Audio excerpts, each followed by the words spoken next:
In the dead of night, when shadows dance through palace corridors and secrets whisper behind ancient walls, one royal guard's routine patrol would uncover a betrayal that threatened to shake the very foundations of the British monarchy.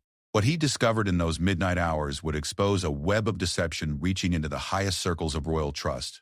A discovery so shocking that it would force everyone to question, who can truly be trusted when even those closest to the crown harbor dark intentions? In the dead of night, when shadows dance through palace corridors and secrets whisper behind ancient walls, one royal guard's routine patrol would uncover a betrayal that threatened to shake the very foundations of the British monarchy. What he discovered in those midnight hours would expose a web of deception reaching into the highest circles of royal trust. A discovery so shocking that it would force everyone to question, who can truly be trusted when even those closest to the crown harbor dark intentions? The grandfather clock in the East Wing corridor chimed midnight as Royal Protection Officer Thomas Mitchell began his scheduled patrol through the residential quarters of Clarence House. At 42, Thomas had dedicated nearly 2 decades of his life to protecting the royal family, and these late-night rounds had become as natural to him as breathing. The weight of his responsibility never left his shoulders. Every shadow could conceal a threat. Every unusual sound demanded investigation.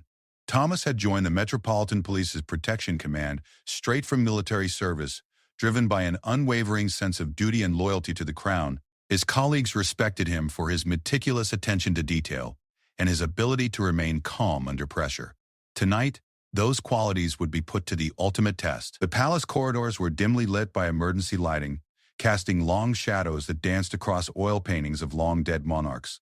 Thomas moved with practiced silence, his trained eyes scanning every alcove, every doorway, every potential hiding place. The soft rubber soles of his tactical boots made barely a whisper against the ancient stone floors. As he approached the wing house in Queen Consort Camilla's private apartments, something caught his attention. A faint glow emanated from beneath the door of a storage room that should have been empty and locked at this hour. Thomas paused, his hand instinctively moving to his radio. Protocol dictated that he investigate any anomaly, no matter how minor it might seem. He approached the door with measured steps, pressing his ear against the heavy wood. Inside, he could hear the soft murmur of voices and what sounded like electronic beeping. His pulse quickened. This was definitely not normal. Thomas tried the handle and found the door unlocked. He pushed it open slowly, peering into the dimly lit space. What he saw inside made his blood run cold. Sarah Wellington, one of Queen Consort Camilla's most trusted personal assistants, was crouched beside an open equipment case filled with sophisticated electronic devices. Cables snaked across the floor, leading to tiny recording devices that she was carefully positioning behind furniture and inside decorative objects. Another woman, whom Thomas didn't immediately recognize, was operating what appeared to be a tablet computer, testing the range and clarity of the surveillance equipment. For a moment, Thomas couldn't believe what he was seeing. Sarah had been with the royal household for over 8 years. She had been personally selected by Camilla herself and had earned a reputation for discretion and loyalty. She had access to the most private areas of the royal residence and was privy to countless personal conversations and confidential information. The two women were so focused on their task that they hadn't noticed the door opening. Thomas watched in stunned silence as Sarah carefully placed a tiny recording device inside an ornate vase that would be positioned in Camilla's private sitting room the following morning. The device was so small and perfectly camouflaged that it would be virtually impossible to detect without a thorough electronic sweep. Thomas's mind raced as he tried to process the implications of what he was witnessing. These weren't common burglars or random intruders. This was an inside job orchestrated by someone with intimate knowledge of royal security protocols and daily routines. Sarah knew exactly when the corridors would be empty, which rooms would be unmonitored, and how to avoid the palace's extensive security systems. The second woman looked up from her tablet and noticed Thomas standing in the doorway. Her face went pale, and she grabbed Sarah's arm, whispering urgently. Sarah spun around, and when she saw Thomas, her expression shifted from shock to desperation. "Thomas," she said, attempting to maintain composure. "I can explain this." But Thomas had already activated his radio with a discreet hand signal, sending a priority alert to the security control room. Within minutes, backup would arrive and the entire wing would be locked down. He kept his voice low but firm. "Step away from the equipment, both of you. Place your hands where I can see them." Sarah's companion, a woman Thomas now recognized as former palace staff member Jennifer Hayes, who had been terminated 6 months earlier for violating confidentiality agreements, began to panic. She started to gather up cables and devices, clearly hoping to destroy evidence. "Don't move," Thomas commanded, his hand moving to his weapon. "Everything stays exactly where it is." The gravity of the situation was becoming clearer by the moment. This wasn't a simple case of curiosity or minor rule-breaking. The equipment Thomas could see was professional-grade surveillance gear, the kind used by intelligence agencies and private investigation firms. The costs involved suggested serious financial backing, and the sophistication of the operation indicated careful planning over an extended period. Sarah's face crumpled as she realized the magnitude of what she had been caught doing. Tears began to flow down her cheeks, but she remained silent, perhaps finally understanding that no explanation could justify the betrayal of trust she had committed. The sound of approaching footsteps echoed through the corridor as additional security personnel responded to Thomas's alert. Within moments, the storage room was surrounded by armed officers, and both women were taken into custody. The electronic equipment was carefully photographed and cataloged as evidence.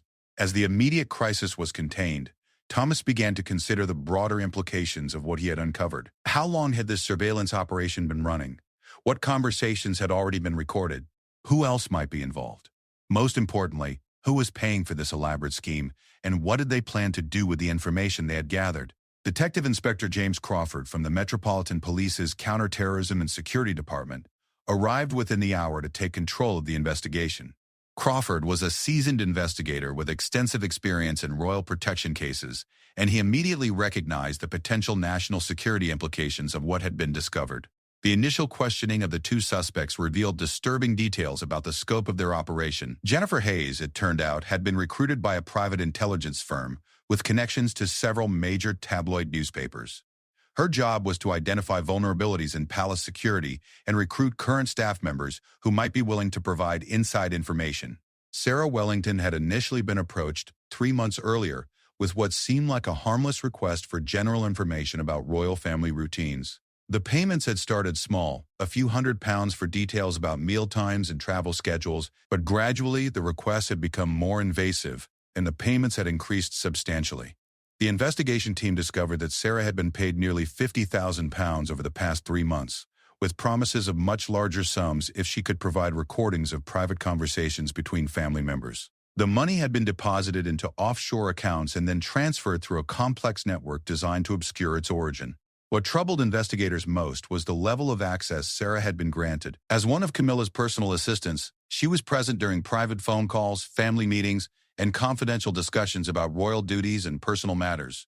She had keys to private apartments, knew security codes, and understood the daily routines of multiple family members. The surveillance equipment found in the storage room was just the beginning.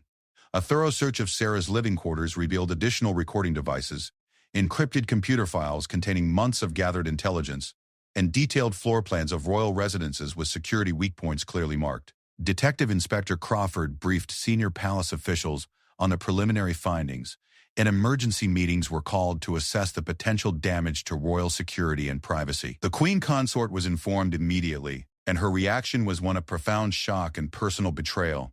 Camilla had personally mentored Sarah, treating her more like a trusted friend than an employee. She had shared family concerns, discussed personal health issues, and confided fears and hopes that were never meant to be heard by anyone outside the immediate family circle. The thought that these intimate conversations had been recorded and potentially sold to the highest bidder was devastating. The palace's immediate response was to implement emergency security protocols. All staff members with high-level access were temporarily suspended pending thorough background investigations. Electronic sweeps were conducted throughout all royal residences to identify any additional surveillance devices. Security codes were changed, and new protocols were established for handling sensitive information. As dawn broke over London, Thomas Mitchell completed his incident report and finally headed home after one of the most eventful nights of his career. He knew that his discovery had prevented what could have been a catastrophic breach of royal privacy and security, but he also understood that this was just the beginning of what would likely be a complex and far-reaching investigation. The streets of London were beginning to fill with early morning commuters as Thomas drove home, but his mind remained focused on the events of the night. He had always known that protecting the royal family required constant vigilance, but he had never imagined that the greatest threat might come from within the very walls he was sworn to defend. In the days that followed, it would become clear that the midnight discovery in that storage room had exposed just the tip of an iceberg. The investigation would reveal a network of corruption and betrayal that reached far beyond 2 rogue staff members, threatening the very foundation of trust upon which the modern monarchy depended. As Thomas finally allowed himself to rest, One thought kept echoing in his mind. If Sarah Wellington, one of the most trusted members of the royal household, could be corrupted, then no one could be considered above suspicion. The discovery had changed everything, and the royal family would never feel quite as secure again. The evidence collected that night would lead to arrests, prosecutions, and a complete overhaul of royal security procedures. But perhaps most importantly, it would serve as a wake-up call about the constant threats facing the monarchy in an age where privacy had become increasingly difficult to protect and loyalty could no longer be taken for granted.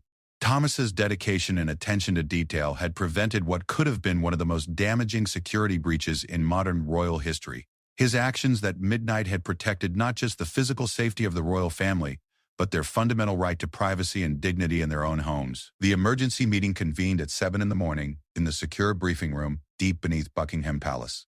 Detective Inspector James Crawford sat at the head of the polished mahogany table, surrounded by the most senior figures in royal protection and palace administration. The weight of the night's discoveries hung heavy in the air as classified documents were distributed to each attendee. Sir Marcus Pemberton, private secretary to the king, reviewed the preliminary findings with growing alarm. The scope of Sarah Wellington's surveillance operation was far more extensive than anyone had initially imagined. What had begun as a routine security breach investigation was rapidly evolving into something that threatened the very core of royal privacy and national security. Crawford cleared his throat and began his briefing. The electronic devices recovered from the storage room represented only a fraction of the surveillance network that had been operating within the palace walls. Initial analysis of Sarah's personal computers and encrypted files revealed a systematic intelligence-gathering operation that had been running for nearly 6 months. The investigation team had worked through the night, and their findings were disturbing. Sarah had been methodically recording private conversations, photographing confidential documents, and mapping security protocols throughout multiple royal residences. The data had been compressed, encrypted, and transmitted to external servers controlled by unknown parties. Dr. Elizabeth Hartwell, the palace's head of digital security, presented her technical analysis. The surveillance equipment found in Sarah's possession was military-grade technology far beyond what any individual could afford or obtain through normal channels. The devices were capable of recording conversations from distances of up to 50 feet, even through walls and closed doors. More troubling was the discovery of remote access capabilities built into the surveillance network. Once the devices were activated, they could be controlled and monitored from anywhere in the world through encrypted internet connections. This meant that hostile intelligence services, foreign governments, or criminal organizations could have been listening to royal family conversations in real time. The financial investigation revealed the true scope of the conspiracy. Sarah Wellington had received payments totaling over £200,000 through a complex network of shell companies and offshore accounts. The money trail led through banks in Switzerland, the Cayman Islands, and Luxembourg before disappearing into untraceable cryptocurrency transactions. Detective Inspector Crawford explained that this level of financial sophistication suggested the involvement of professional intelligence operatives or organized crime syndicates. The payments were structured to avoid detection by standard financial monitoring systems, indicating knowledge of international banking regulations and money laundering techniques. Assistant Chief Constable Margaret Thornbury, head of Royal Protection Services, outlined the immediate security measures that had been implemented. All royal residences were being swept for additional surveillance devices using the most advanced electronic detection equipment available to British intelligence services. Every staff member with high-level security clearance was being subjected to enhanced background investigations. The investigation team had discovered that Sarah's recruitment had been a carefully orchestrated long-term operation. Jennifer Hayes, her accomplice, had maintained contact with palace staff even after her termination, gradually identifying potential targets for recruitment.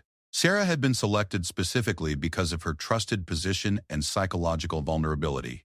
Financial records showed that Sarah had been struggling with significant personal debt before her recruitment. Her mother required expensive medical care that wasn't fully covered by the National Health Service, and Sarah had taken out multiple high-interest loans to pay for private treatment. The recruiters had exploited this desperation, presenting their initial requests as harmless ways to earn extra money. The psychological profile developed by criminal psychologists painted a picture of a woman who had been systematically manipulated and corrupted. Sarah had genuinely loved her work and felt deep loyalty to the royal family, but financial pressure and skillful manipulation had gradually eroded her moral boundaries. Recorded conversations found on Sarah's devices revealed how the recruitment process had unfolded. Initial contact had been made through social media, with recruiters posing as freelance journalists interested in general information about royal protocol.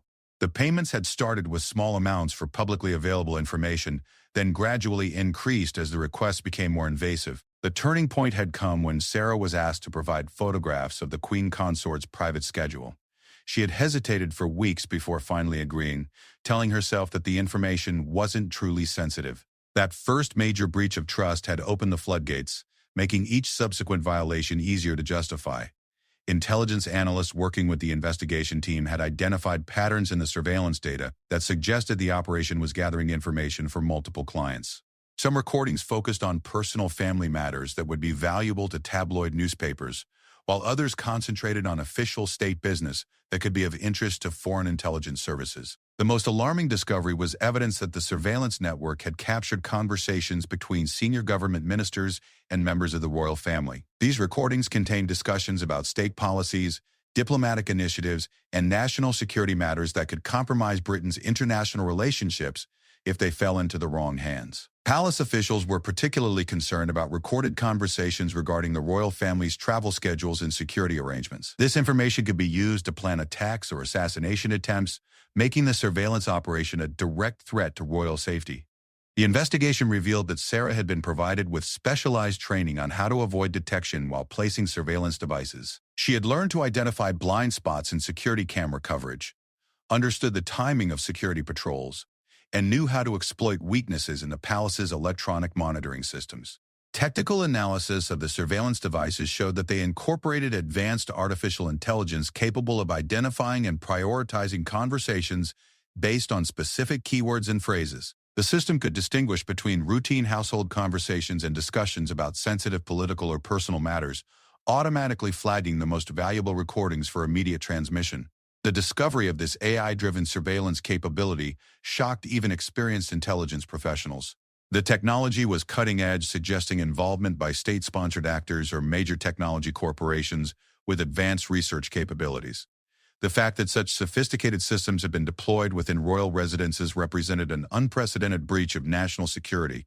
Financial investigators traced additional payments to other current and former palace staff members, indicating that Sarah and Jennifer were part of a broader recruitment network.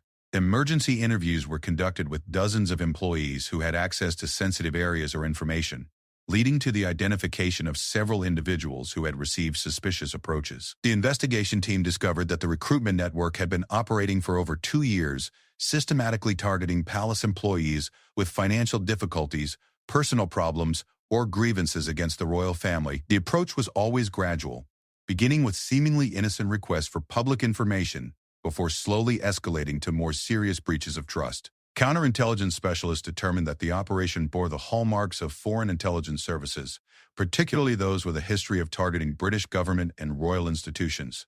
The level of planning, financial resources, and technical sophistication suggested state sponsorship rather than simple criminal opportunism. The emotional impact on the royal family was devastating. Queen Consort Camilla had trusted Sarah Wellington with her most private thoughts and concerns, believing her to be a loyal friend as well as a dedicated employee. The discovery that this trust had been systematically betrayed for financial gain was a profound personal blow. King Charles III was briefed on the investigation findings and expressed deep concern about the implications for royal privacy and security. The surveillance operation had potentially compromised years of private family conversations, including discussions about health concerns, relationship issues, and personal fears that were never intended for public consumption. The investigation team worked closely with Government Communications Headquarters, Britain's Signals Intelligence Agency, to assess the potential damage from the surveillance operation. Preliminary analysis suggested that thousands of hours of private conversations had been recorded and transmitted to unknown recipients. Legal experts advised that the surveillance operation likely violated multiple laws, including the Official Secrets Act, data protection regulations, and privacy statutes. The evidence collected would support serious criminal charges against all participants, with potential sentences of up to 20 years in prison for the most serious offenses. The palace's communications team faced the challenging task of managing public disclosure of the investigation while protecting ongoing intelligence operations. Too much publicity could compromise efforts to identify additional conspirators, while too little might fail to deter future attempts at infiltrating royal security. Media speculation about unusual activity at royal residences had already begun circulating in newspaper gossip columns and social media platforms. Palace officials knew that news of the surveillance operation would eventually become public, making it crucial to control the narrative while protecting sensitive details of the investigation. International allies were quietly briefed on the investigation findings, as the surveillance operation could have compromised diplomatic communications and intelligence sharing arrangements. The breach had potential implications for NATO security cooperation and Five Eyes intelligence partnerships. As the second day of investigation concluded, the full scope of the betrayal was becoming clear. What had begun as a single guard's suspicious observation during a routine patrol had uncovered a sophisticated espionage operation that threatened the foundation of royal security and privacy. The investigation would continue for weeks, following money trails across multiple countries, analyzing thousands of hours of recorded conversations, and identifying all participants in the conspiracy.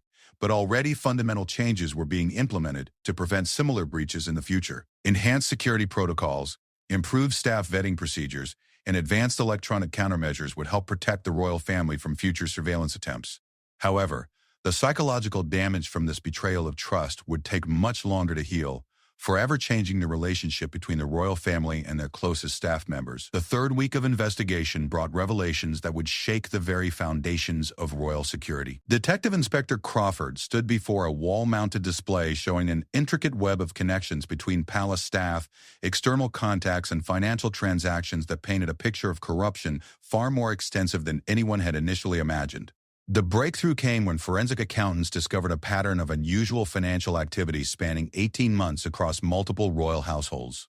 What had appeared to be an isolated incident involving Sarah Wellington was actually the visible tip of a massive surveillance and intelligence gathering operation that had infiltrated virtually every level of royal staff. Chief Inspector Diane Morrison from the Serious Fraud Office joined the investigation team, bringing expertise in complex financial crimes and international money laundering. Her analysis of banking records revealed that over £2 million had been distributed to palace employees through the same network of shell companies and offshore accounts used to pay Sarah Wellington. The investigation identified 12 current staff members and 7 former employees who had received payments ranging from £5,000 to £50,000 each. These individuals held positions throughout the royal household, from senior private secretaries to maintenance workers, creating a comprehensive intelligence network with access to virtually every aspect of royal life.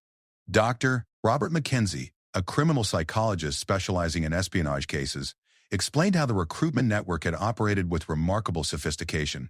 Each target had been carefully selected based on psychological profiling, financial vulnerability, and access to valuable information. The approach was always gradual, beginning with seemingly innocent requests and small payments before gradually escalating to serious breaches of security.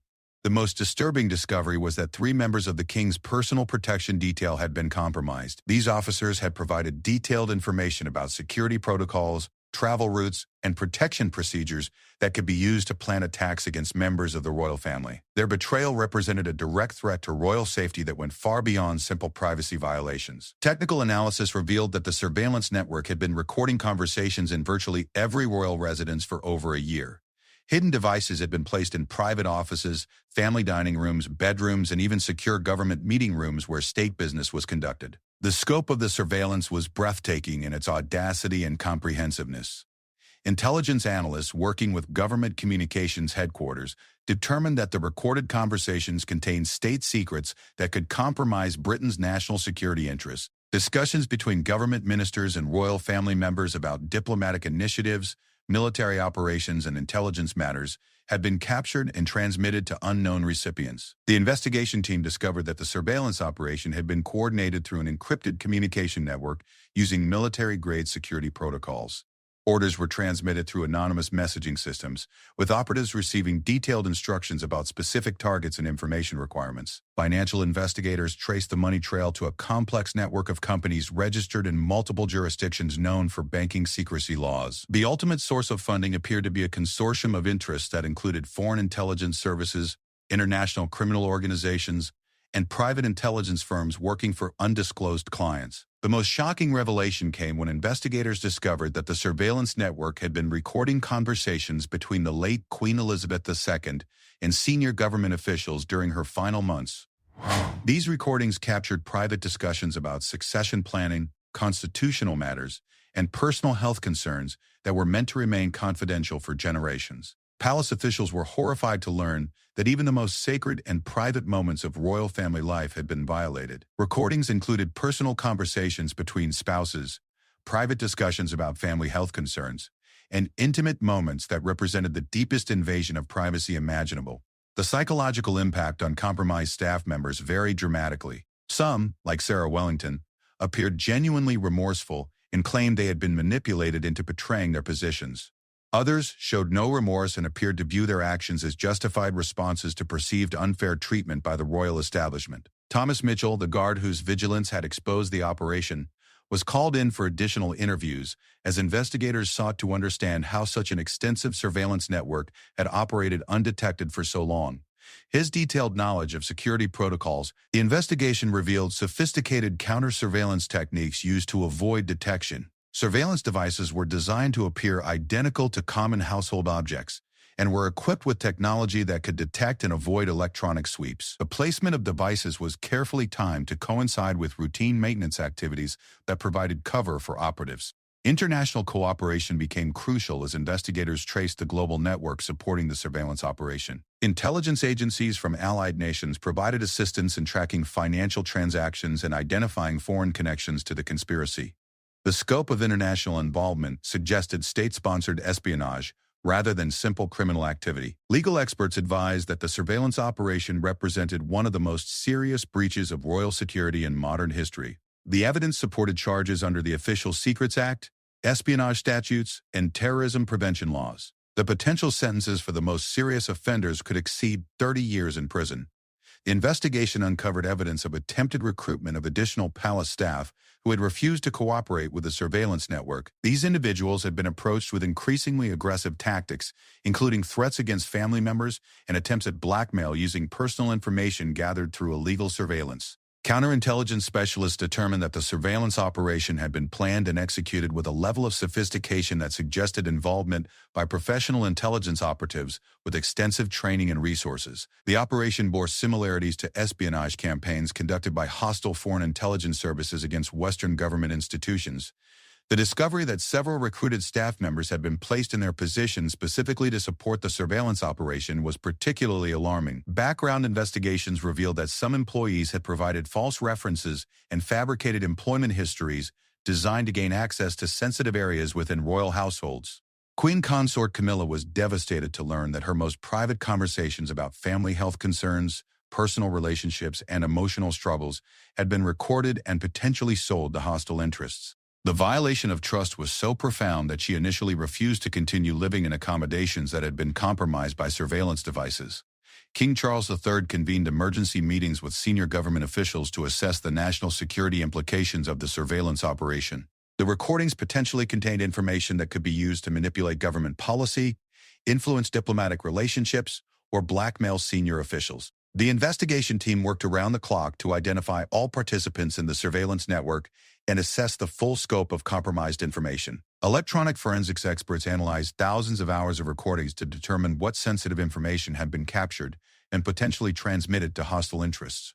Security experts from MI5 and MI6 joined the investigation to assess foreign intelligence connections to the surveillance operation. Preliminary analysis suggested possible involvement by multiple hostile intelligence services working in coordination to gather comprehensive intelligence about British royal family and government activities. The betrayal extended beyond simple information gathering to active attempts at influencing royal family decisions and government policy. Some recruited staff members had been instructed to provide guidance and suggestions designed to steer conversations toward specific topics of intelligence value. Medical privacy violations were among the most serious aspects of the surveillance operation.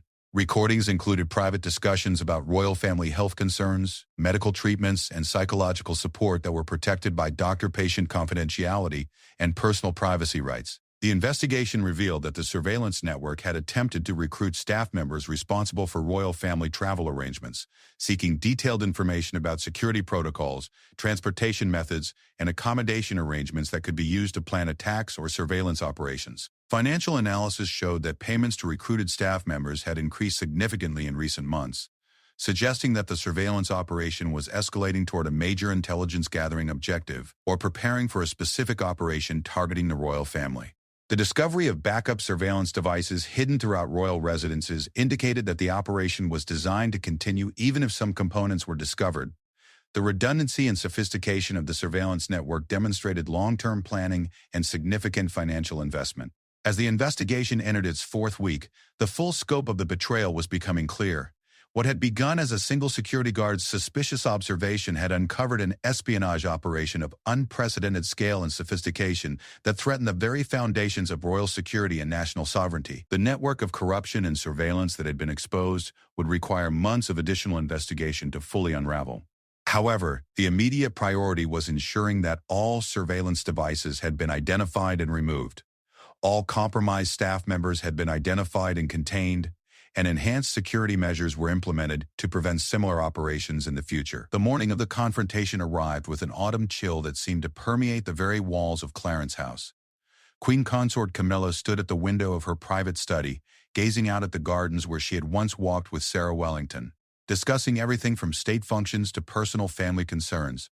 The betrayal felt like a physical wound that refused to heal. Detective Inspector Crawford had requested permission for Queen Consort Camilla to confront Sarah Wellington directly, believing that such a meeting might provide crucial insights into the motivations behind the surveillance operation and potentially reveal additional co-conspirators. The request had been debated extensively by security officials and legal advisors before finally being approved under strictly controlled conditions. The confrontation would take place in a secure interview room within Scotland Yard, monitored by both video and audio recording equipment with armed protection officers present throughout. Legal representatives for both the Crown and the defendant would be present, ensuring that all procedural requirements were met while allowing for the emotional closure that Camilla desperately needed. Sarah Wellington had been held in custody for 3 weeks, during which time she had provided extensive cooperation with investigators while maintaining that she had been manipulated and coerced into betraying her position.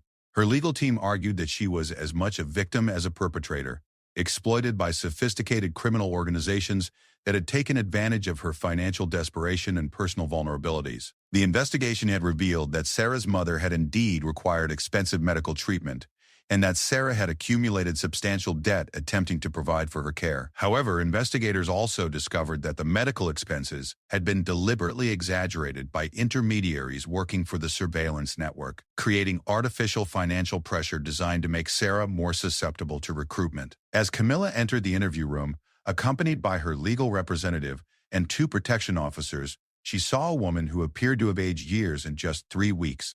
Sarah's normally immaculate appearance had been replaced by the pale, drawn features of someone who had been forced to confront the magnitude of her actions and their consequences. The silence in the room was profound as the 2 women looked at each other across the table.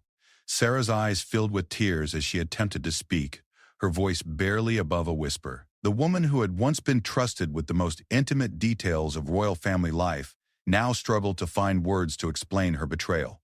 Camilla spoke first, her voice steady but filled with pain. She described the depth of trust that had existed between them, the personal confidences that had been shared, and the profound sense of violation that came from learning that their most private conversations had been recorded and sold to unknown buyers. Sarah broke down completely as Camilla recounted specific conversations that had been captured by surveillance devices. Personal discussions about family health concerns, private worries about royal duties, and intimate moments that should never have been heard by anyone outside the family had all been violated and commodified. The confrontation revealed details about the recruitment process that had not emerged during previous interviews. Sarah described how she had been approached initially through social media by someone claiming to be a freelance journalist interested in writing positive stories about the royal family's charitable work. The initial requests had seemed completely innocent and had been presented as opportunities to promote causes that Camilla supported. The psychological manipulation had been expertly crafted, with recruiters gradually building trust and dependency before introducing financial incentives. Sarah explained how each small compromise had made the next violation of trust easier to rationalize, creating a psychological trap that became increasingly difficult to escape. Camilla listened with a mixture of anger and sadness as Sarah described the sophisticated techniques used to exploit her vulnerabilities. The recruiters had conducted detailed research into her personal life, financial situation, and psychological profile before making their approach. They had known exactly which emotional buttons to press and how to frame their request to minimize Sarah's resistance. The most devastating revelation came when Sarah admitted that she had recorded conversations during some of the most difficult periods of Camilla's life, including private discussions about family health scares and personal relationship challenges. These intimate moments of vulnerability had been captured and transmitted to unknown recipients who could use the information for any purpose. The confrontation also revealed the extent to which Sarah had been pressured to expand her surveillance activities. What had begun as providing general information about royal schedules had gradually escalated to planning sophisticated recording devices and photographing confidential documents. The recruiters had used a combination of financial incentives and subtle threats to ensure compliance. Sarah described receiving specific instructions about which conversations to prioritize for recording, suggesting that the surveillance operation was being directed by individuals with detailed knowledge of royal family activities and government business. The targets were not random but were carefully selected based on their potential intelligence value. The emotional impact of the confrontation was visible on both women. Camilla struggled to reconcile her memories of Sarah as a trusted confidant with the reality of the systematic betrayal that had taken place. Sarah was forced to confront the full consequences of her actions and the irreparable damage she had caused to relationships and institutions she had once claimed to value.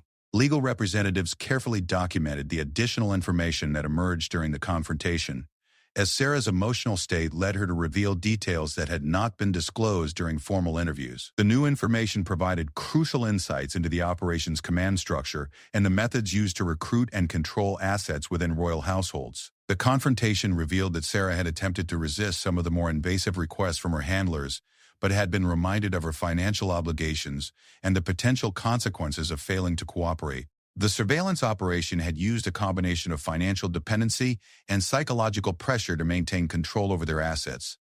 One of the most shocking revelations was that Sarah had been instructed to gather information about the security arrangements for visiting heads of state and diplomatic functions. This intelligence could have been used to plan attacks or embarrassing incidents that could damage Britain's international relationships and compromise national security. The discussion revealed that the surveillance network had been particularly interested in recording conversations between royal family members and senior government officials. These recordings contained discussions about policy initiatives, diplomatic strategies, and classified information that could be used to influence government decisions or international negotiations. Sarah admitted that she had been providing regular reports about royal family travel plans, health concerns, and personal relationships to her handlers.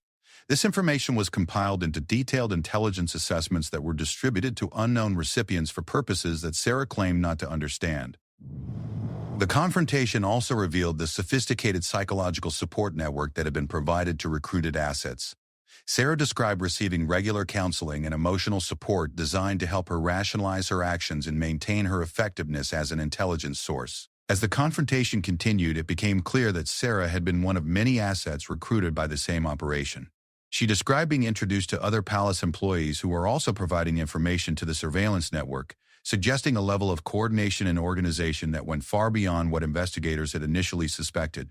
The emotional climax of the confrontation came when Camilla asked Sarah directly whether she understood the full implications of her betrayal for royal security and national interests. Sarah's tearful admission that she had been so focused on her immediate financial needs that she had never considered the broader consequences provided insight into the psychological techniques used to recruit and control intelligence assets. The confrontation concluded with Sarah providing detailed information about her handlers, their communication methods, and the specific intelligence requirements they had emphasized. This information would prove crucial for investigators attempting to track down the broader surveillance network and prevent similar operations in the future. As Camilla left the interview room, she carried with her a complex mixture of emotions. The confrontation had provided some closure and understanding about the betrayal, but it had also reinforced the magnitude of the violation and the challenges facing royal security in an era of sophisticated surveillance technology and psychological manipulation. The information gathered during the confrontation would lead to additional arrests and charges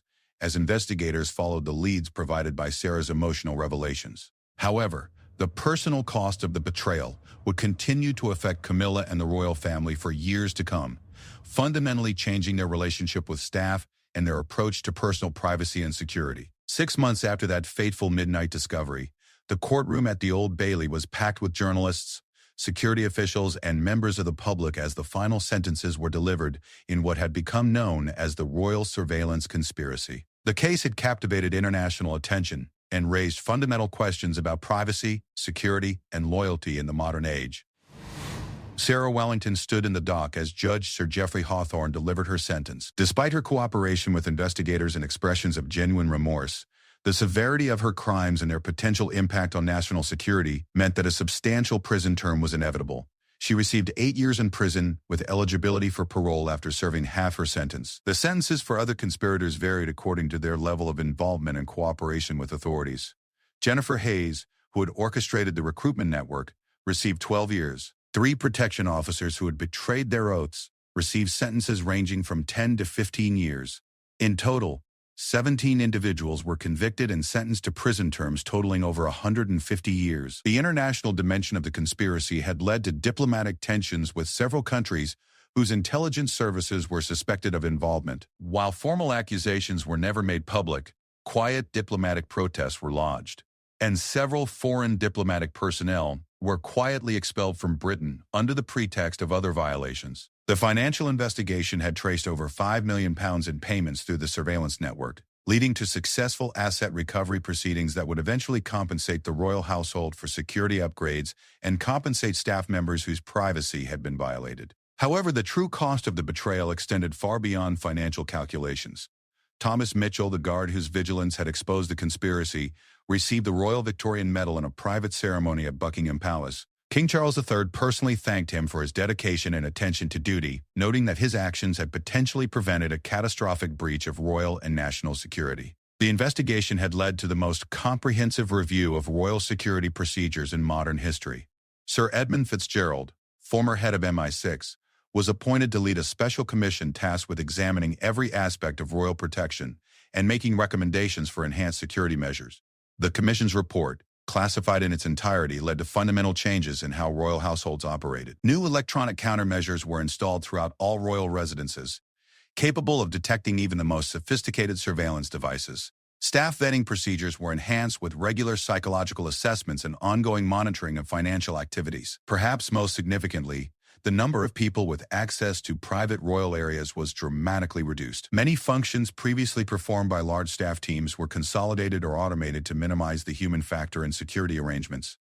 The intimate, family-like atmosphere that had characterized royal households was replaced by more formal, security-conscious operations. Queen Consort Camilla had struggled profoundly with the aftermath of the betrayal. The violation of her privacy and the abuse of her trust had initially left her reluctant to form close relationships with staff members. She had undergone counseling to help process the trauma and gradually learned to rebuild confidence in the new security arrangements. The emotional healing process was slow and difficult.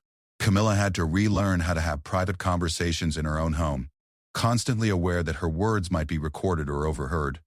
The spontaneous, comfortable interactions she had once enjoyed with staff were replaced by careful, formal relationships that maintained appropriate professional distance. King Charles III had been deeply affected by learning that his most private family conversations had been recorded and potentially shared with hostile interests.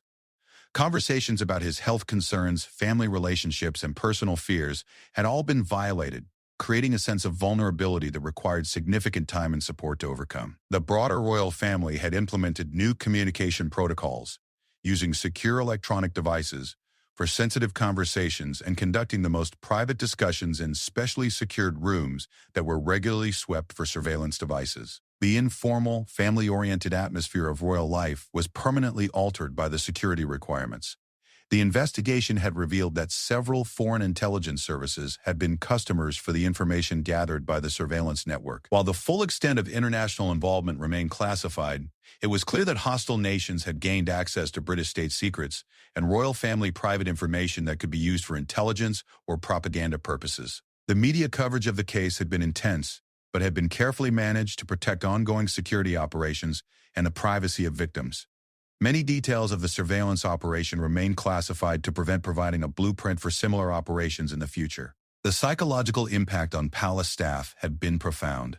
Many loyal employees felt their reputations had been tainted by association with the conspirators, and morale throughout royal households had required extensive management and support programs to restore confidence and team cohesion. New staff training programs were implemented, emphasizing security awareness, resistance to recruitment attempts, and the importance of reporting suspicious approaches.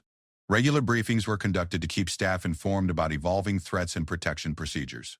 The technology industry had been quietly approached to develop new security measures specifically designed for protecting high-profile individuals and institutions from sophisticated surveillance operations. The royal household had become an early adopter of cutting-edge counter-surveillance technology. International cooperation on royal protection had been enhanced, with intelligence agencies sharing information about threats and suspicious activities targeting royal institutions worldwide. The British experience had provided valuable lessons for other monarchies and government institutions facing similar threats. The legal precedents established by the case had strengthened protections against surveillance operations, targeting government institutions and public figures. New legislation was being developed to address gaps in existing laws that had been exploited by the conspiracy.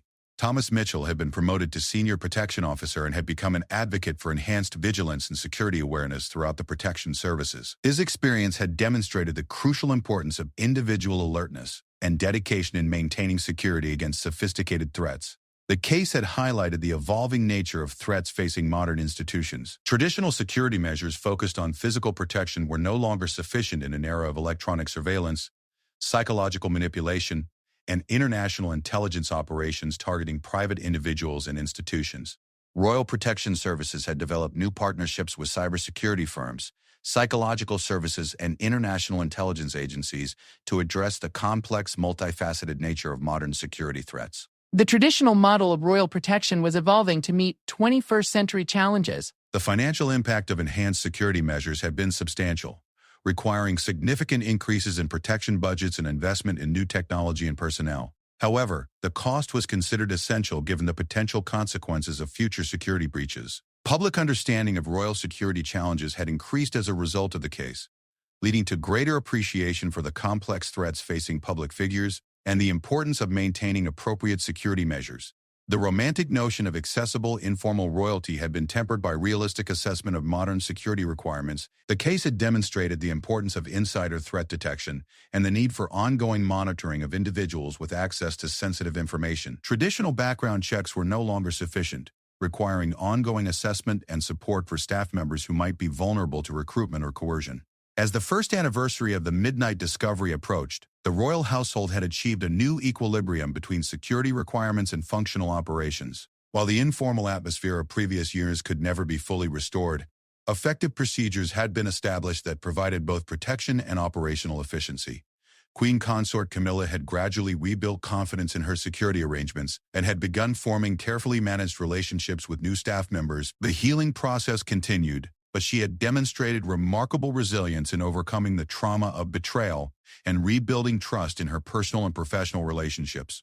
The legacy of Thomas Mitchell's Midnight Discovery would endure for generations, fundamentally changing how royal security was conceived and implemented. His vigilance had not only prevented a catastrophic breach of royal privacy, but it also provided crucial lessons that would protect the monarchy far into the future. The case served as a sobering reminder that in an interconnected world of sophisticated surveillance technology and international intelligence operations, even the most trusted institutions and relationships could be vulnerable to exploitation. However, it had also demonstrated that dedicated individuals, robust procedures, and adaptive security measures could successfully defend against even the most sophisticated threats. The royal family had emerged from the crisis stronger and more secure, with enhanced protection measures and deeper understanding of modern security challenges. While the betrayal had caused profound personal pain and institutional disruption, the response had demonstrated the resilience and adaptability that would ensure the monarchy's continued security and effectiveness in serving the nation.